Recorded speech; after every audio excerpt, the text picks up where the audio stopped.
Bonjour, je m'appelle Robin Lloyd, je suis citoyen du Monde de Burlington, Vermont, USA. Je vous félicite d'organiser cette colloque et je regrette de ne pas pouvoir être présent parmi vous en ce moment. Now I'm going to continue in English. I'm very proud to speak to you about my grandmother, Lola Maverick Lloyd, the co-founder with Rosika Schwimmer of the Campaign for World Government. I will speak about Lola, her life, her partnership with Rosika, and the role her children played in the Campaign for World Government. Born in 1975, there she is, Lola was 40 years old when she met Rosika Schwimmer. Rosika was on a speaking tour of the U.S.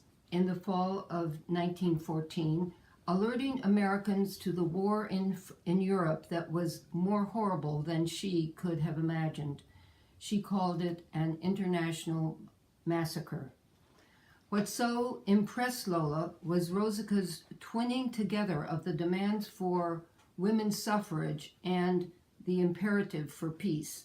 As they developed their thinking, together with Jane Addams and other women in Chicago, they created a platform called Program of Constructive Peace.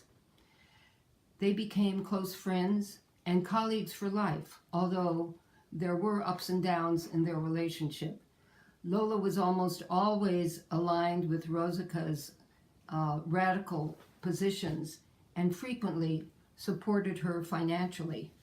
You know perhaps the next stage of the story.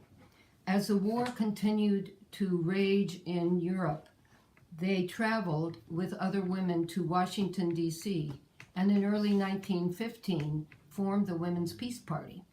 They called for a convocation of neutral nations to propose peace initiatives, and thinking more broadly, they supported the limitation of armaments, opposition to military spending, removal of the economic motivation for war, and the expansion of the vote of the electoral franchise for women. And finally, the really important thing was the democratization of foreign policy. In the midst of the war raging, they weren't ready to talk about world government yet. A few months later, together with some 50 U.S. women, they sailed to Europe to take part in the International Congress of Women at The Hague, attended by women from both sides of the war. They wrote up 11 resolutions and carried them to the male leaders of the warring and neutral countries. Their powerful insight was that mediation between the warring countries would lead to better outcomes than fighting to exhaustion and demanding surrender. They wanted to make sure that the terms of settlement would prevent future wars. As you know, that did not happen. The Versailles Treaty was indeed seen by the Germans as a revenge treaty. The Women's Peace Party, which had changed its name to the Women's International League for Peace and Freedom, rejected it and was sad to agree that the League of Nations that they had so much hope for was not going to be strong enough to ensure peace. Throughout their advocacy of alternatives to war, through their work from 1915 through 1916 and 1919 to the end of the war, they learned hard truths that under the laissez-faire system of government, nationalism was supreme, treaties were made to be broken, and the men in charge could flout international war with impunity. So they worked together to develop a plan for an all-inclusive, non-military, democratic federation of nations. In the 1930s, as German fascism threatened world peace, Lola wrote, "To me, the beginning of a world government seems the most pressing emergency of all, the only escape for the human race from a ghastly interval of history." A few weeks ago, I visited the archives of the Schwimmer-Lloyd collection in New York City, looking specifically at their correspondences during the years 1937 to 39. The archives included anguished letters from women from all countries as they watched the world move closer to war.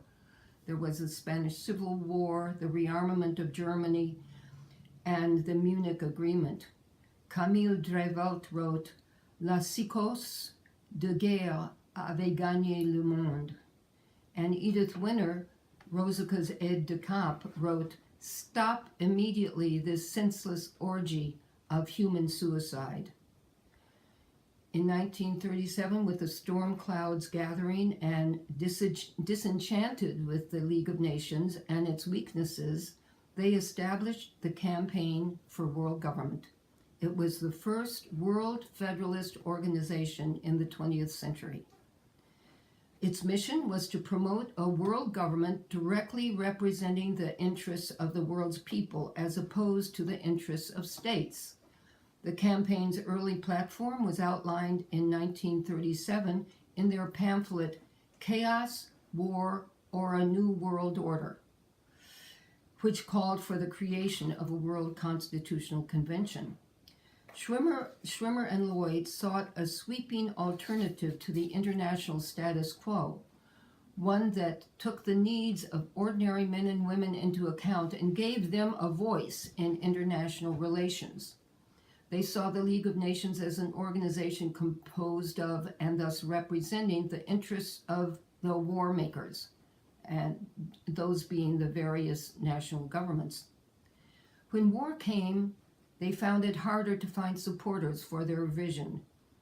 Lola died in 1944. Her daughter Jessie Lloyd O'Connor said at her memorial service that her mother's heavy awareness of humanity's wholesale suffering contributed to her death. She died, of course, before the dropping of the bomb. All her children followed in her footsteps, one way or another. My father's form of activism was to fly a single-engine airplane over fairs and outdoor events in the Midwest in 1938, the year I was born, carrying aerial banners supporting the campaign, Stop War, Mediate. And of course, Lola never met Gary Davis, who propelled himself into fame in 1948. But her children, my aunts, and my father did. Mary Maverick Lloyd supported the People's Registry of World Citizens while she lived in Paris and developed a strong collaboration with Jacques Savary and Camille Drevelt. Georgia Lloyd, with Edith Winter, who became the curator of the Schwimmer-Lloyd archive, wrote an extraordinary book, Searchlight on Peace Plans, Choose Your Road to World Government. They assembled some 200 different proposals to unite people and nations. They especially focused on plans drafted since 1914. It went through a second printing in 1946. Speaking for myself, the next generation, I have been an active member of the Women's International League for Peace and Freedom. I support the concept of a UN Parliamentary Assembly. I was a close friend of Gary Davis for the last 2 decades of his life and accompanied him to Cahors for the 50th anniversary of Cahors Mundi, becoming a world city. In conclusion, I would like to end by giving homage to both Lola Maverick Lloyd and Gary Davis. One could say that both were traumatized by war. Lola went through a passionate and unsuccessful effort to stop war, and Gary, out of his anguish at dropping bombs on civilians in German cities, was also very injured by his experience in war. But unlike so many others, their steps of healing, of finding a way to end war, led them to propose structures that would allow individuals to live peaceably together. Lola made her plea in 1937, fearing a world war. Gary in 1948, foreseeing a Cold War. I want to ask you, assembled at the World Citizen Conference in Paris, where are we now? Here in the U.S., we are somewhat heartened by the results of the midterm election, but storm clouds gather and international legal restraints continue to be ignored.